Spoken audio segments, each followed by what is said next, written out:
দেখি কে কতটুকু মনে রাখতে পারলেন। তো রাসূল সাল্লাল্লাহু আলাইহি ওয়াসাল্লাম একবার প্রশ্ন করলেন সাহাবাদেরকে, তাদের অ্যাটেনশন যাতে গ্রো করে। তিনি বললেন যে ইন্না মিনা শাজারি শাজারাতান লা ইয়াসকুতু ওয়ারাকুহা মাসালুহা ইন্নাহা মাসালুল মুসলিম হাদিসুনি মা হিয়া। তিনি সাহাবাদেরকে বললেন, সাহাবারা, এক ধরনের গাছ আছে যে গাছের পাতা কখনো ঝরে না। কি কখনো ঝরে না? আচ্ছা, এর দৃষ্টান্ত হচ্ছে মুসলিমের দৃষ্টান্তের মতো। হাদিসুনি মা হিয়া, বলো তো এটা কোন গাছ?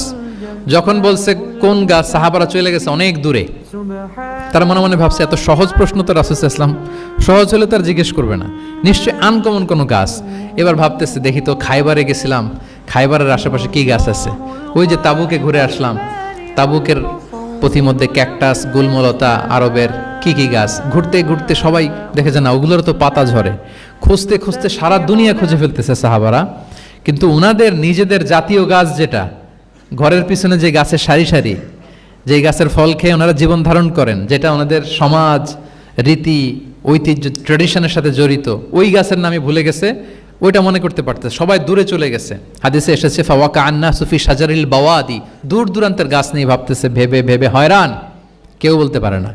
তখন বাধ্য হয়ে রাসূল সাল্লাল্লাহু আলাইহি ওয়াসাল্লামকে বলল, ইয়া রাসূলুল্লাহ, আপনি একটু আমাদেরকে বলে দেন যে ইয়া রাসূলুল্লাহ হাদ্দিসনা মা হিয়া, এটা কোন গাছ? তখন রাসূল সাল্লাল্লাহু আলাইহি ওয়াসাল্লাম বললেন, ইন্নাহা নাখলা, খেজুর গাছ।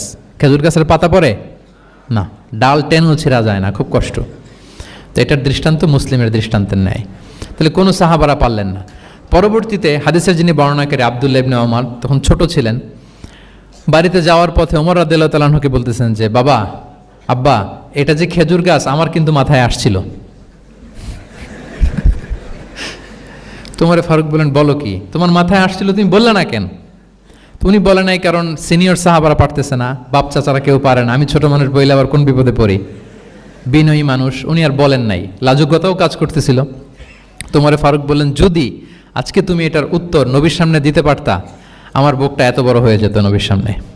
মানে লাল উট, লাল কপাল বিশিষ্ট উট পেলে আরবরা যত খুশি হয়, আজকে আমি তার চেয়েও বেশি খুশি হয়ে যেতাম। তাহলে ওমর ফারুক রাদিয়াল্লাহু তাআলা আনহু, ওনার ছেলে আব্দুল্লাহ ইবনে ওমর, উনি